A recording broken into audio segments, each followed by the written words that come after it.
All right, welcome to Hoops Tonight here at The Volume. Happy Friday, everybody. This NBA Finals Game 4 Instant Reaction is brought to you by Chase Freedom Unlimited. How do you cash back? Well, you can't fake desperation. The Boston Celtics run into an absolute buzzsaw in Game 4 against the Dallas Mavericks. Here's the plan for tonight. I got about 10, 15 minutes off the top. Not too much to get into a game like this that goes off the rails so quickly. So what we're going to do at the tail end is just do a mailbag. So drop questions in the chat. Paul, our producer, is going to text them to me so we can hit them at the tail end of the show.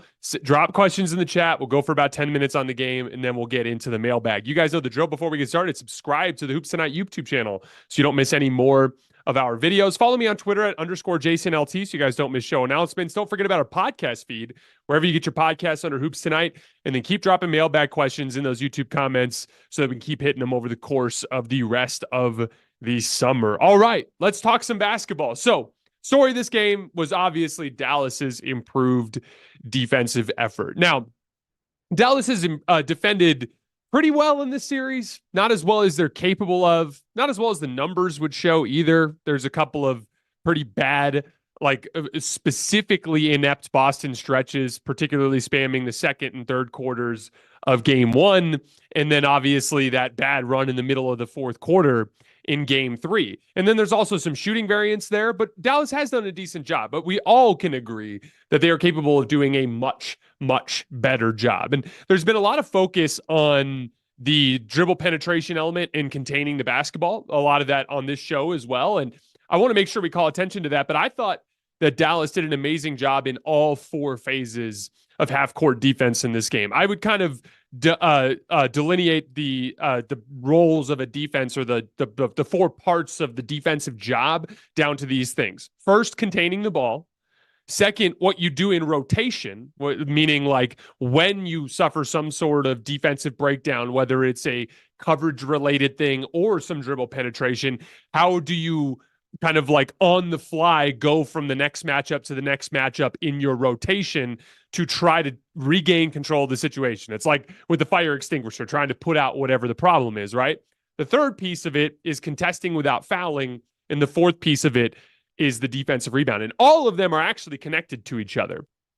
But that ball contained piece is what we're going to start with, because all of those other three become easier when you do a better job containing the basketball. So to put it simply, I talk a lot about on this show the concept of flattening out drives. What that means is there's going to be a certain amount of dribble penetration that you can't control, whether it's pushing the pace in transition, whether it's you're just dealing with freaky athletes. Like, you don't go into a series against Anthony Edwards thinking like, we're just going to completely stop him from beating anybody off the dribble. It's like, no, that's not how it works, right? So at a certain point, what you're trying to do is turn a straight line drive into a rounded off drive. You're trying to turn a straight line drive into something where there's contact that he has to fight through, or he has to make a counter move, so it's easier for that next help defender to get into place. And when you do a better job of that, when you flatten out drives, suddenly what could be a hard help turns into maybe a dig down. So for instance, like, let's imagine that a guy is dribbling on the left wing and he makes an aggressive move towards the, let's just say towards the left side, towards the sideline, because the defender's kind of funneling him that way, and he gets just absolutely toasted off the dribble. Then the next guy, the low man out of that weak side corner, has to come all the way over and hard help, and it turns into like a super easy kick out pass to the corner, or if they rotate, it's a easy kick out pass to the wing, right? But if you flatten out the drive, then instead of that guy having to hard help, maybe he sinks in a little bit, maybe he stunts, but he's in a better position to rotate. All of a sudden, that closeout is a little bit easier, right? Or the next guy who's up on the wing doesn't have to sink all the way down to the corner, and maybe he's just kind of stunting down, right? Like, that job gets easier. The contesting without fouling piece, when you actually contain the ball and then do a good job in rotation, the last piece of it is eventually someone's going to be looking up at the clock, and it's like, we just tried this drive and this drive and this drive and this drive, and oh shit, there's 4 seconds on the shot clock. One of us has to shoot. From there, you're going to be in a position where that guy's probably going to have to take a tough contested either shot at the rim, shot in mid-range, or catch and shoot three, right? That contesting without fouling piece is easier when you do a better job containing the ball throughout the possession. And then finally, the defensive rebound. I was looking at the stats at the end of the third quarter when we started getting ready for the show. When I checked, I think Boston only had 2 offensive rebounds. They only had like 11 free throw attempts. So that's a clear sign of you contesting without fouling and getting the defensive rebound. Now, think of it like this. If you get toasted off the dribble and somebody has to hard help and now everyone's in rotation, nobody's matched up. If nobody's matched up, then when the shot goes up, it gets that much harder to box out because now everyone's caught in that blender and no one has a clear matchup to box out.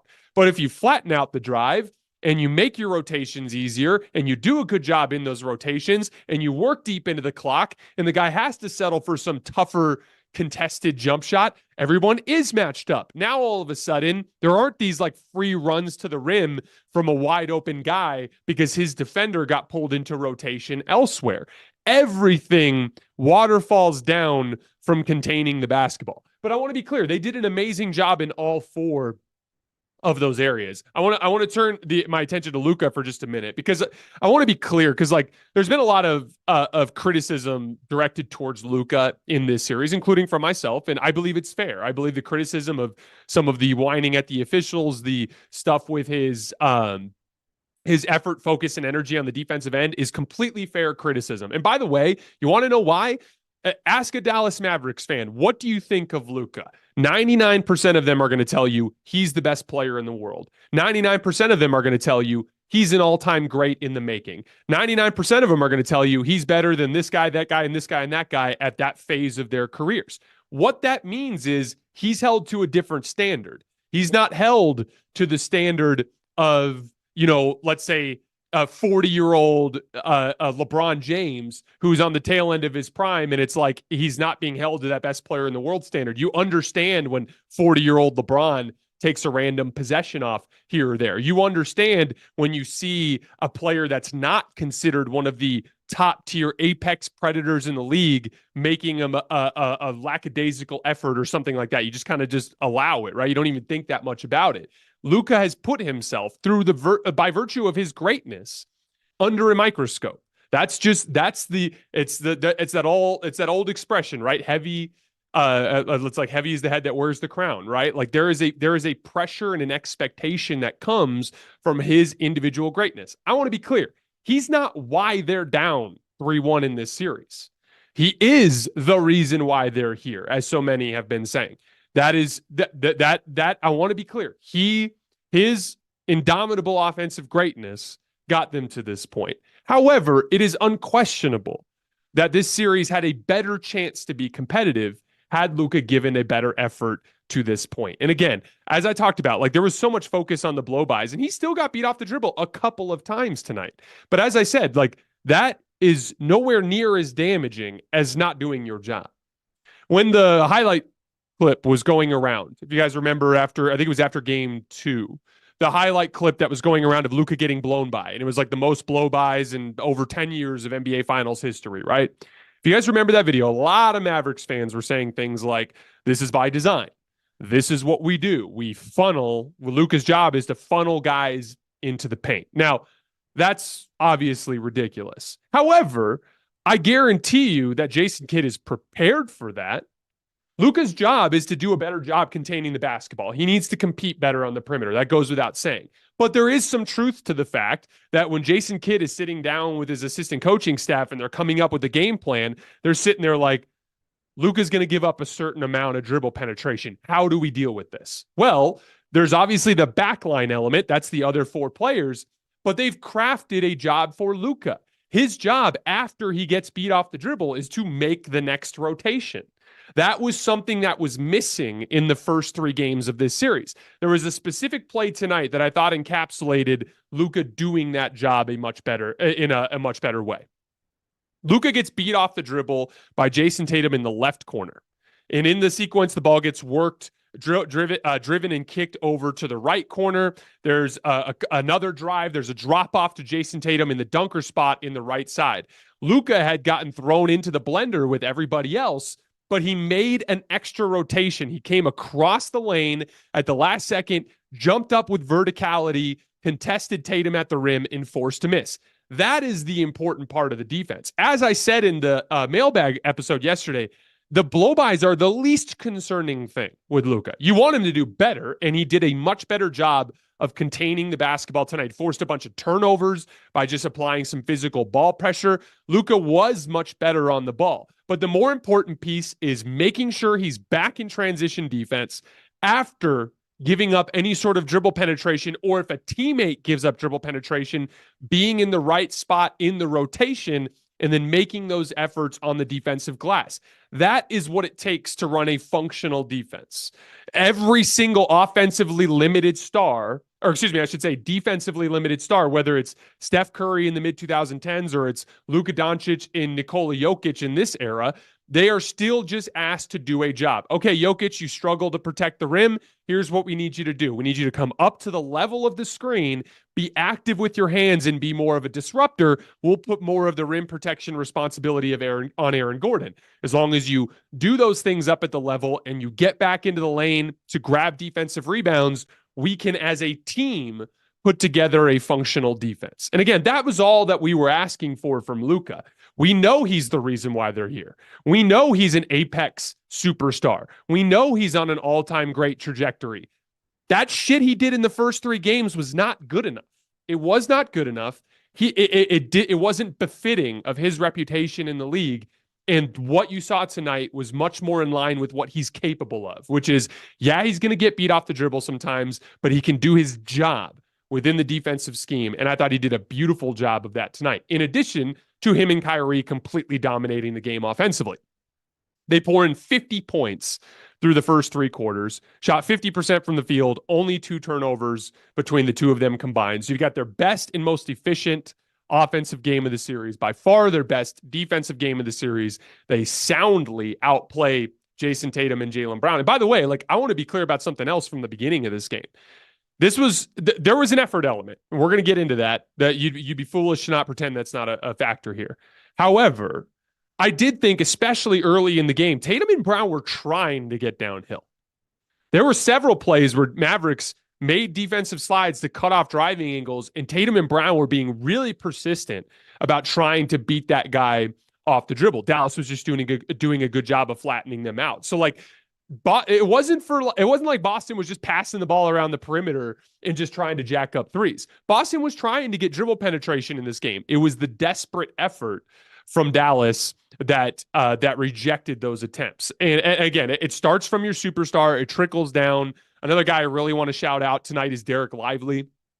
At the end of the third quarter, he had 11 points and 12 rebounds in just 22 minutes of play. He had 7 offensive rebounds, just an athletic wrecking ball in this game. Was really intrigued by that corner 3 he hit early on. One of the things with Lively, I tweeted this out during the game, but when I look at Dallas's potential, and here's the thing, do I think they're going to be back in the finals next year? Probably not, but that's literally because of what NBA history tells us, right? We have not had a Western Conference team make more than one trip to the finals in the totality of the last 6 years since Kevin Durant and Steph Curry broke up as teammates, right? So that's just the West is too deep with teams. Chances are we'll be sitting here exactly 12 months from now talking about a team like the Minnesota Timberwolves or the Oklahoma City Thunder or the Memphis Grizzlies, just some random team that just kind of rises from the midst, right? But if there is a dominant version of this Dallas Mavericks team that takes shape over the course of the next few years, there's your guy. It's Derek Lively. If Derek Lively turns into Tyson Chandler crossed with a little bit of Anthony Davis crossed with a little bit of legitimate, can shoot corner threes and stretch the floor a little bit, that's a top 30, top 35 player in the NBA that can be a profoundly impactful foundational piece alongside Luka and whoever his secondary star is in the long run, whether it's Kyrie or it's someone else. And kind of removing ourselves from the scope of this series for a minute, Derek Lively, what if he's just awesome? If he's just awesome, that could go a long way towards adding another layer of resilience to what this Dallas Mavericks team can accomplish year on and year out. What's the pathway for Dallas? Dallas is going to somehow win this series. What does it look like? Well, it's really simple. You got to win one basketball game on Monday. It's in Boston. To my Mavericks fans that are listening, are you confident? Do any of you think that that you're a better team than Boston? If any of you think that the level of optimism that you had going into the series, if you think there's legitimacy to that, go win a game. Go win one game in Boston on Monday. Do exactly what you did tonight. Work on the ball to contain, flatten out dribble penetration, make for easier rotations so that it's easier to contest without fouling, so that you can contain defensive rebounds, right? And all of those things trickle down to transition opportunities, which trickle down into cross matches, which prevent Boston from establishing their game plan. Not to mention we have the Porzingis injury wrinkle in all of this, right? So go to Boston on Monday and win one game. From there, you're the home team on Thursday. You'll be favored. You'll be favored to send this thing back to Boston for a game 7 where the exact same principle applies. Like we have never seen a team come back from down 3-0, but we have seen a team come back from down 3-1 before in the NBA Finals, right? And it's a momentum thing. Once Cleveland won game 5, which, by the way, how did they win? They won because LeBron James and Kyrie Irving went into that building and dropped 82 points. Do we think Luka and Kyrie are capable of that? I sure as hell do. It's a long shot, but they're capable of it, right? You win that game, you come home with all the momentum. Do you guys remember that Cavs-Warriors game 6? It was like 33-11 or something in the first quarter. Like they jumped them early. That game was never truly competitive, right? And then you end up in the knockdown, drag out fight game 7. So that's the pathway. If you believe you're the better team, go into Boston on Monday, execute on the details, win that game. From there, you have a home game with a chance to send yourselves to a winner take all game 7. So yeah, like, do I think that's going to happen? Obviously not. But that is the pathway, and that's where you have to derive that belief. And there's no way you can do it if you don't believe. And that is what the mentality of that locker room is going to be over the course of the next couple of days. On the Boston front, like it's really this simple. Like you can't fake urgency. It's completely impossible. There's playing hard, and then there's playing like your life depends on it. And playing hard is a character thing. It's what we refer to as motor, right? You either have the willingness to push yourself when you're tired or you don't. Right? That is like a thing that comes down to the individual, right? But playing hard and playing desperate are two fundamentally different things. It's impossible to replicate. What you saw tonight was a crazy desperate Dallas effort, right? So all you have to do is bring that same level of desperation in game 5. For you, it's the exact same concept in reverse that we were talking about with Dallas. You have to win on Monday, because if you don't, you got to go to Dallas where they're going to be favored to send this thing to 7, right? So everything comes down to closing the deal on Monday, bringing that urgency, flipping that dynamic, riding the home crowd. Again, a lot of like game plan discipline stuff. So like Joe Mazzulla has been talking a lot about spacing. That was the quote coming out of halftime. All those same diligent, all the things that Boston was being very diligent about in the first 3 games, getting the right matchup, running action early in the set to get switches so that you have Dallas's rim protectors above the break rather than along the baseline. And then from there, creating dribble penetration, hunting the great shot instead of the good shot. You do all of that, you score.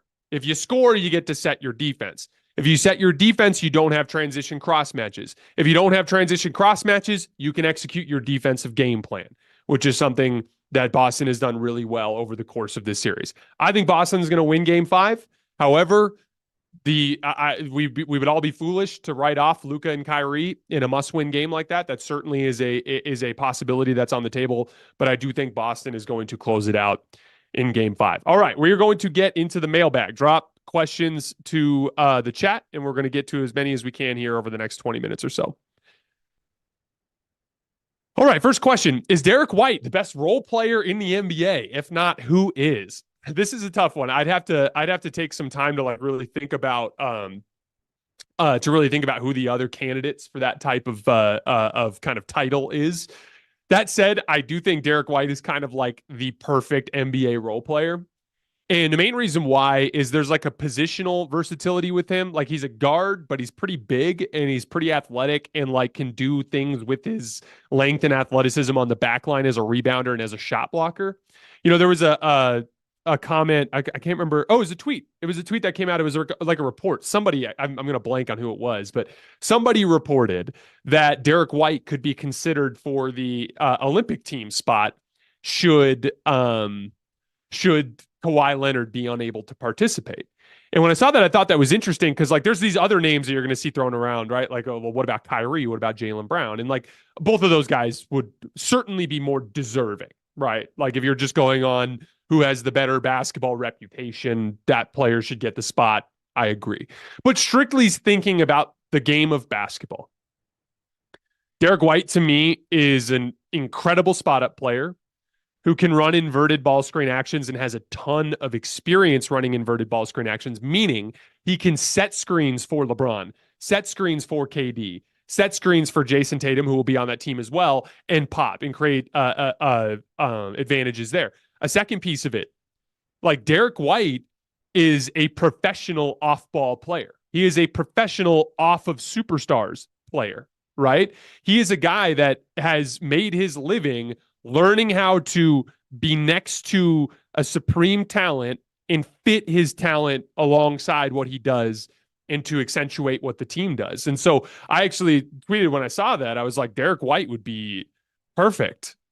He'd be willing to take an on-ball defensive role like it was the most important thing that he's doing, right? I think Derek White is the consummate NBA role player that you could plug into any team anywhere around the league. He's great above the break. He's great in the corners. He can run action. He can run inverted action. He's an athlete that can impact the game on both ends. I absolutely think that Derek White's in the conversation for best role player in the NBA. Let's see. Should Joe Mazzulla play Kristaps Porzingis in Game 5? There's two things that you have to factor in here when it comes to Porzingis. One, like Boston has a chance to repeat. Like they're not in the Western Conference where it's like 10 bloodbath teams every single year. Like the East is going to be better next year, but I think Boston is going to be favored to win the East next year, right? And so what you can't do with Kristaps is risk potentially him having some sort of bigger injury that extends into next year or affects his ability to stay in shape over the summer, right? Like we don't even know what the fallout of this injury is going to be like in the short term. So there's that piece of it. There's like a risk reward factor. If you think you can win the series without Porzingis, you got to try to win the series without Porzingis. Second piece of it is how is his mobility? Like part of what happened with Kristaps Porzingis is he was playing awesome in the first two games. And a lot of that had to do with his mobility. After he kind of tweaked it, he wasn't playing as well, right? So like it doesn't matter if he's out there if he's not Kristaps Porzingis. So like it really depends on the coaching staff to know how much risk there is for severe additional injury. And two, and I guess that's up to the medical staff. And then two, for the coaching staff, how well is he actually moving? Is he actually moving in a way where he can impact things? Because if he's not, then it's not worth it. All right, next question. Is there an argument that Tatum is the most switchable defender in the league? So, yeah, absolutely. At this point in time, because like we've seen, like there are guys that are in that conversation for like best perimeter defender, guys that are like Jaden McDaniels, who are like too thin to guard the bigger, stronger players in the league. But like to be clear, like Luka's had a lot of success against Jayson Tatum in this series too. So like I wouldn't go as far as to say like some of that's just Luka being unguardable, right? But yeah, Tatum with his size and strength should, in theory, be able to do a better job on him than a guy like Jaden McDaniels.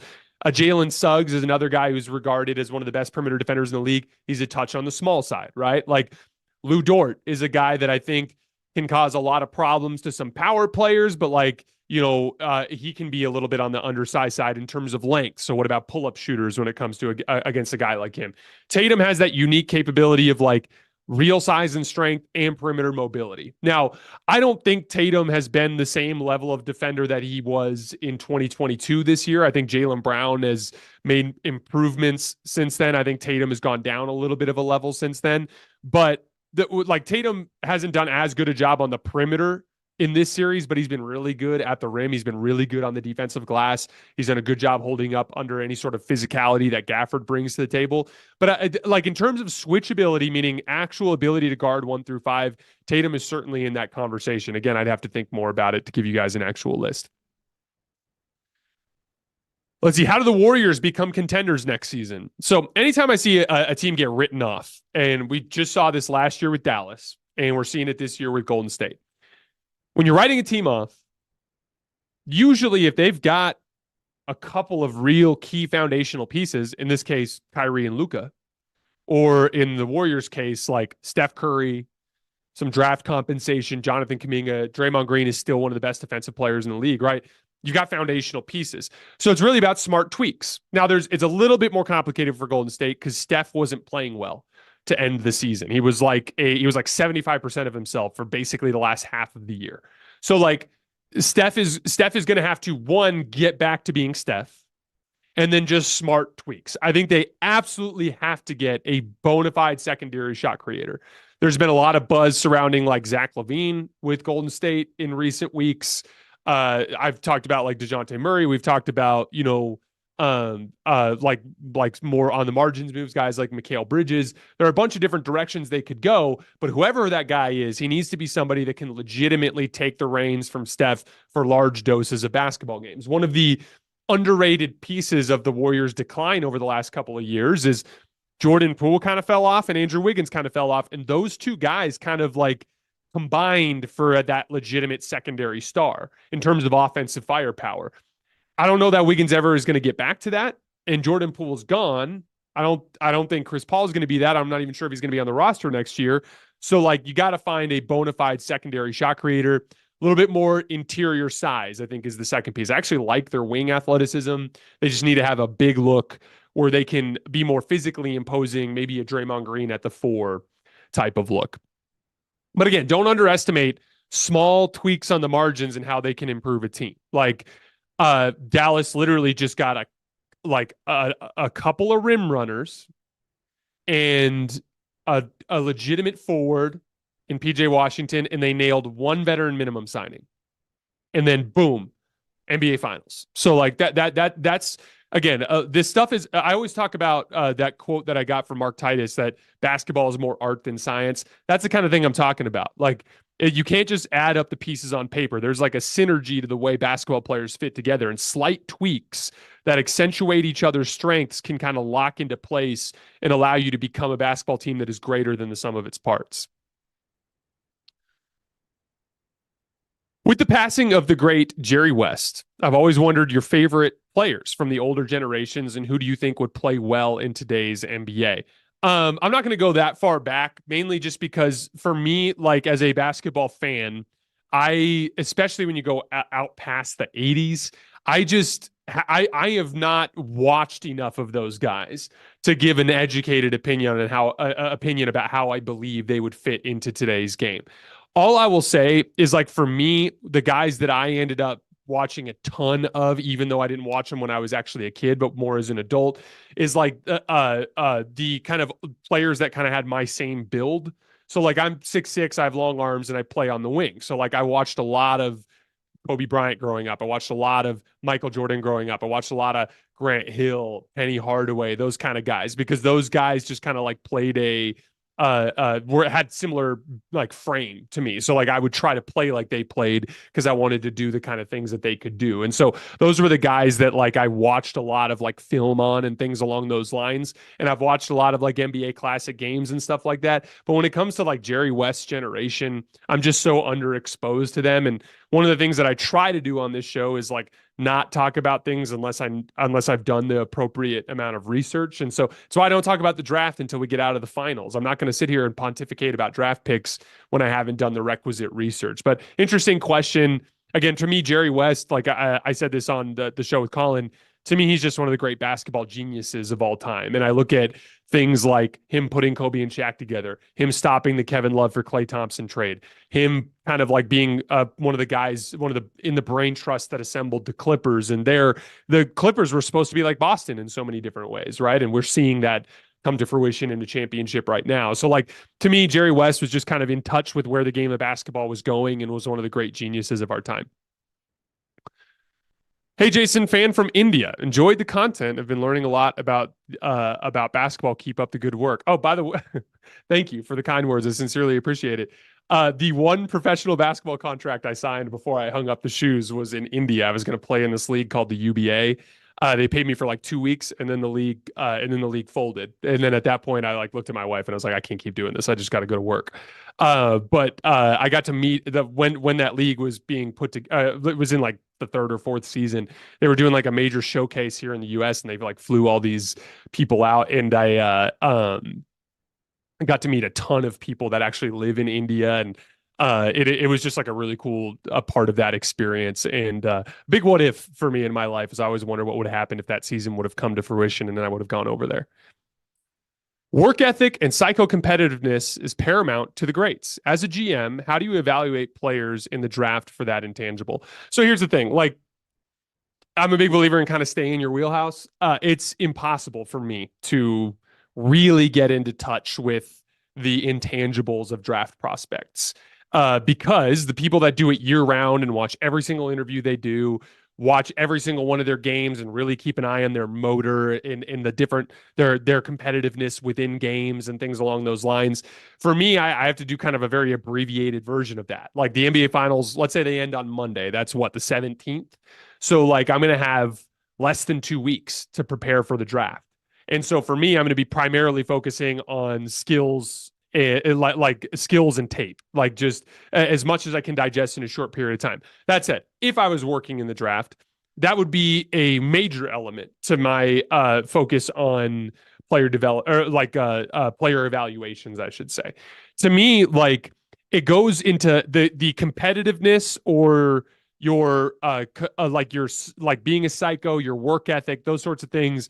Those to me, they don't just manifest in skill development, they manifest in the games, right? Like in order to be the kind of player that buys into a defensive scheme and is willing to do the dirty work, you've got to be nasty, you've got to be competitive. There are no lazy guys that do that type of job, right? But in addition to that, it's about the competitiveness, the pettiness, the wanting to be better than the guy next to you. That's what drives you on a daily basis to put in the work. And one of the things I talk about a lot on the show, and I know this just from my own personal experience because I like went through skill development in my 20s because I was so late to pick up the game of basketball. Like it's incremental, guys. Like you shoot 10,000 jump shots over the course of 2 months over the summer, and you might get this much better.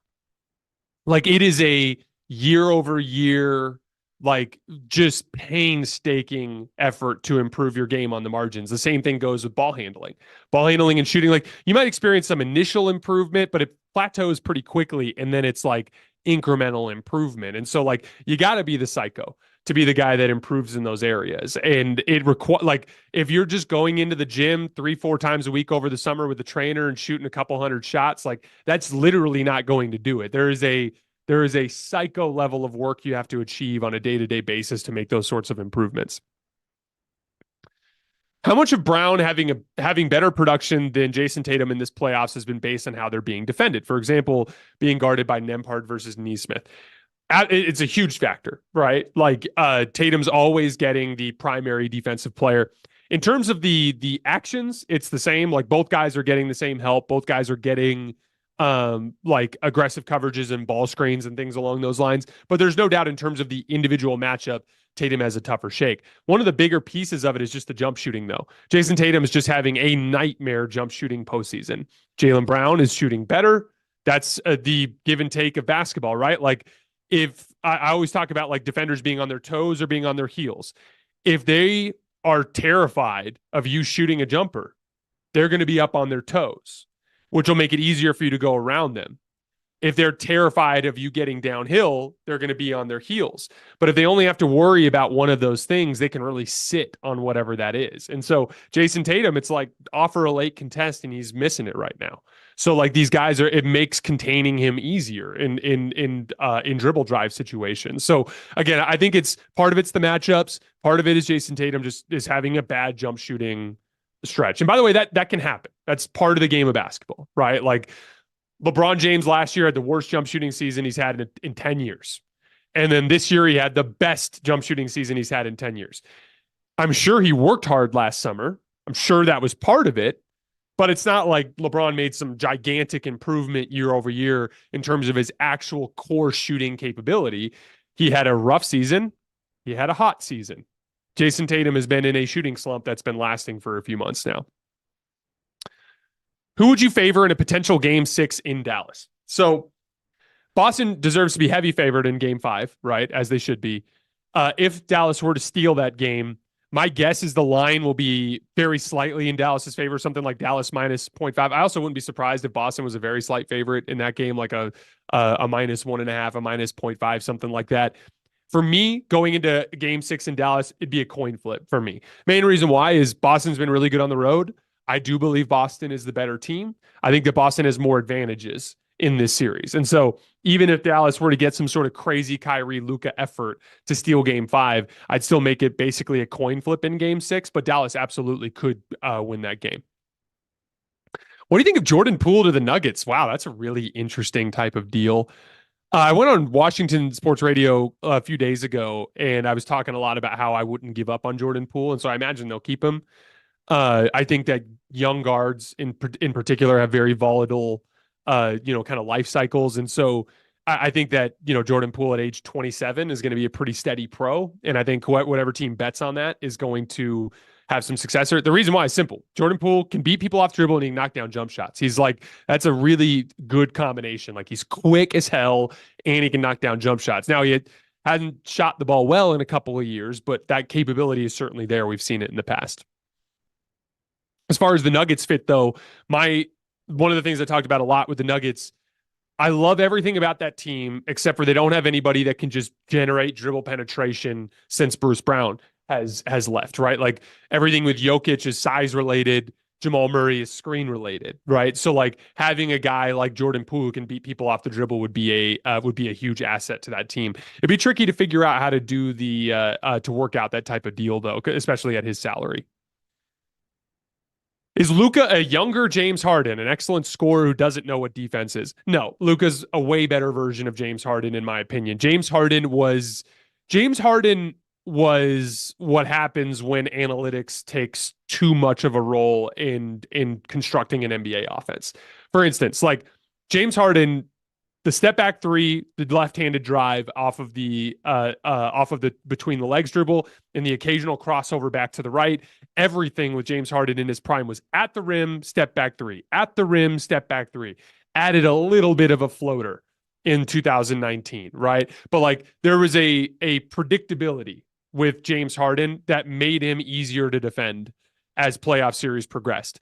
One of the reasons why I think Luka has been a better player in the postseason than James Harden is he never, it seems like every attack from him looks different. Like he's willing to attack from the post.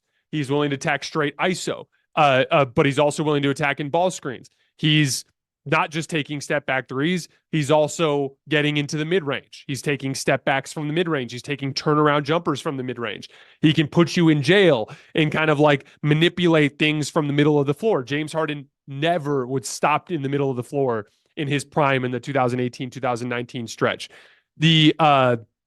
That little like kind of right-handed push shot where he kind of powers his way along the right lane line and kind of fights for position and shoots that little pop shot. Like there's just so much more variety in Luka's game that makes him a much more resilient offensive player, especially against elite defenses down the line. As far as the defensive end of the floor, like I think Luka's going to learn his lesson. I think he's just young. I think he's arrogant. I think he needs to have humiliation to kind of like have that slapped in his face, right? Like I've talked about it with LeBron all the time. Like 2011, LeBron got embarrassed. Dude, your jump shot's too inconsistent. You don't have much of a back to the basket game.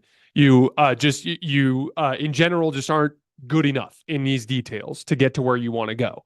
And like a huge part of what turned around his career in 2012 and 2013 was his ability to turn his back to the basket against Kawhi Leonard, his ability to knock down over the top jumpers. Like his jumper saved him literally in 2012 on the road in game 6 in Boston when they were down 3-2. Like like LeBron reached a level as a player as a result of humiliation.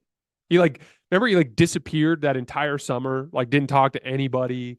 When he came back the following season, he was like reading books and shit. Like he was just like LeBron got straight up humbled in 2011, and it made him a better version of himself. I think Luka needed to get punched in the mouth and like, hey, dude, you're really fucking good, but you're not good enough. And there's these clear areas where you can improve. And I think this series is amounting to that for Luka. What are your thoughts on the Luka Carmelo comp? As players, I don't really see how they're that similar, even if I point out the even if I get the point about the poor defense. So don't look at it so much as the player comp, because obviously they're very, very different types of players, right? Luka is a playmaking forward. Carmelo is a scoring forward. But Luka's also an elite scorer, right? Like to me, Luka is just a much better player with a much better standing in the league. I never thought Carmelo was like a true apex superstar. Like he was just always in that second tier for me. Like even when he was on those really good Denver Nuggets teams in the late 2000s, like I never thought he was like at the Kobe level, at the LeBron level. I always thought he was just like a tier below that. I think Luka's been an apex star for, the better part of a half decade now. So like, to me, I don't see the, that specific side of the comp. Where I do agree, and the point that I think Colin was trying to point out is like, it's about unachieved potential. Like Luka's insanely good and he can be so much better. Like if he actually became psycho competitive about how he cares for his body and he became like a leaner, more muscular, better conditioned version of himself, that's just a way better basketball player. And when you combine that with the mentality to be engaged on the defensive end, he can achieve anything. He could be the GOAT. He could absolutely go on a run and be remembered as in the conversation with LeBron James and Michael Jordan. That is an absolute potential for Luka, but it is non-negotiable that he addresses those things. I don't think Carmelo ever had that potential, but if you talked about what held him back, it's the same things. It's a lack of attention to health and fitness and a lack of commitment to the details, especially on the defensive end of the floor. So I think that's the point he was trying to make. Again, like it's not a perfect comp, but there are some similarities there. Somehow, some way, somebody has to break the streak and win from down 0-3. Could it be this Mavs team? Of course it could. It's just not likely. What I always talk about with this is any team that has the ability to go up 3-0 has advantages that allowed them to go up 3-0. You don't go up 3-0 as a fluke. You do it with advantages, right? So like in order for you to turn around and do the same thing and win 4 in a row, you better have all the advantages. And that would require roster dynamics flipping. So like, I think the team that eventually breaks the 0-3 streak, and it'll happen eventually, but the team that eventually breaks the 0-3 streak, it's going to be injury related. It's going to be some team that goes up 3-0 and then some sort of pivotally important member of the team gets hurt. And then suddenly it just flips all those advantages. And then the team with the advantages, which is the down 0-3 team, is able to rack together some wins. Just for fun, who do you think would win a 7-game series between the 2020 Lakers and the 2024 Celtics? I just think it's an interesting matchup when comparing champions. So I think the 2020 Lakers are the best team since the 2018 Warriors. Main reason why is it's the only team in that span that had 2 bona fide top 5 players in the league. The Raptors had Kawhi. Your second best player is Pascal Siakam, right? The 2021 Bucks, it's like Giannis, and then it's Chris Middleton and Drew Holiday, right? 2022 Warriors, it's Steph Curry, and then it's like Andrew Wiggins is probably second best player on the team. Denver Nuggets, it's Nikola Jokic and Jamal Murray, who's really good. I have the Nuggets, I think, if I remember correctly, I have them second in that list. But like that team had like Jamal Murray is like somewhere around the 15th to 16th best player in the league, right? And then you have the Celtics team where I think they have 2 guys that are in that like 6 to 10 range, right? So like the Lakers had the unbelievable top end star power. As far as the matchup goes, the Lakers actually match up pretty well with the Celtics because they were an excellent team on the perimeter defensively. They started game 6 of the NBA Finals against the Miami Heat with LeBron James, Anthony Davis, Alex Caruso, Kentavious Caldwell-Pope, and Danny Green. That's KCP, dominant perimeter defender. Alex Caruso, dominant perimeter defender. 2020 was the last great defensive season of LeBron's career. Anthony Davis was the best defensive player in the world. Danny Green was the worst defensive player in that lineup. The Lakers would have had the best player in the series. They would have had the best 2 players in the series. Now, as we all know, the Anthony Davis post 2020, by virtue of injuries and a lack of commitment to the details, has declined as a jump shooter and has become a player that's actually down in that tier with Jayson Tatum and Jaylen Brown now. But in 2020, he was better than both of those guys and than these versions of both of these guys. Like, you guys remember AD in the bubble? He was like, this is like Kevin Durant mixed with the best defensive player in the world, right? Like, he was, there was a case to make that he was at the same level as LeBron, and it was certainly close, although I still think LeBron was the best player in the world at that point. Do you think Jaylen Brown can reach top tier superstar status? I don't know. I never want to say never, especially to a top tier athlete. The one thing with Jaylen Brown that I think would hold him back is, even as he's made improvements as a playmaker, most of the top tier superstars are at least above average playmakers. And I don't think Jaylen Brown has ever been able to reach that level, but I would never say never with a guy like Jaylen Brown. Hypothetical. Who would you have picked in the 2022 Western Conference Finals had the Suns beat the Mavs in Game 7 and played the Warriors? That's interesting. But give me the Warriors. I think Steph Curry would have been the best player in the series by a mile. That Suns team in particular, too, like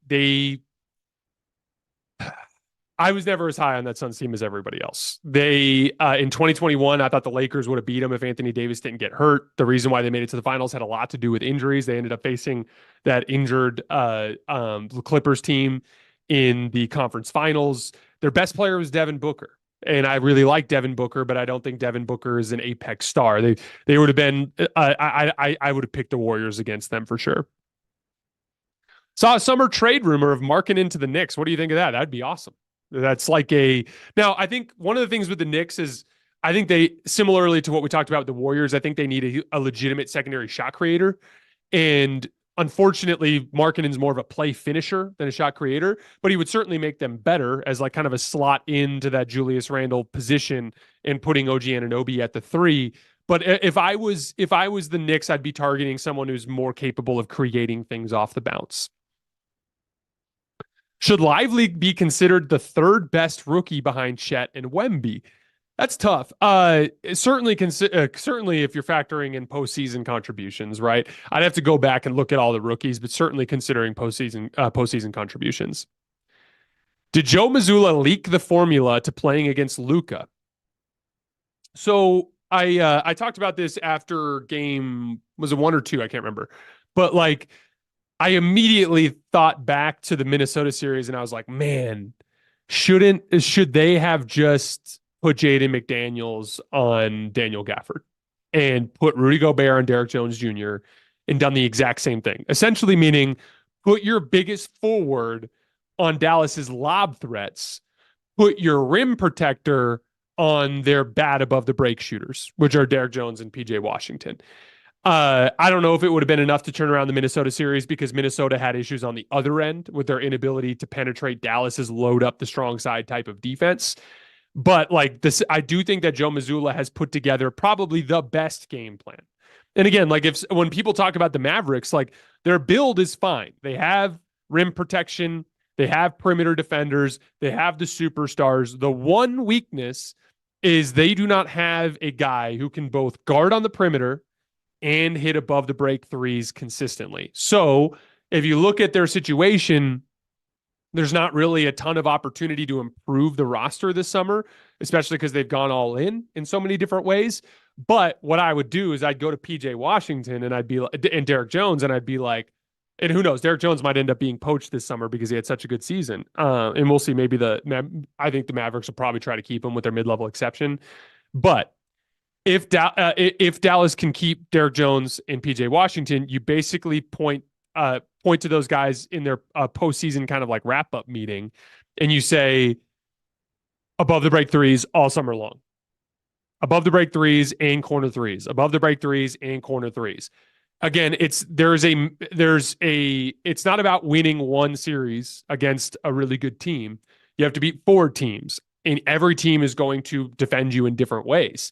Boston did put together a nice formula with Joe Mazzulla for how to slow down Dallas's offense, and the only counter for that is to be able to either have Derek Lively turn into a three-point shooter so that he can pick and pop in those situations, or to have Derek Jones, PJ Washington, that group of guys, Josh Green, that group of guys become effective above the break shooters.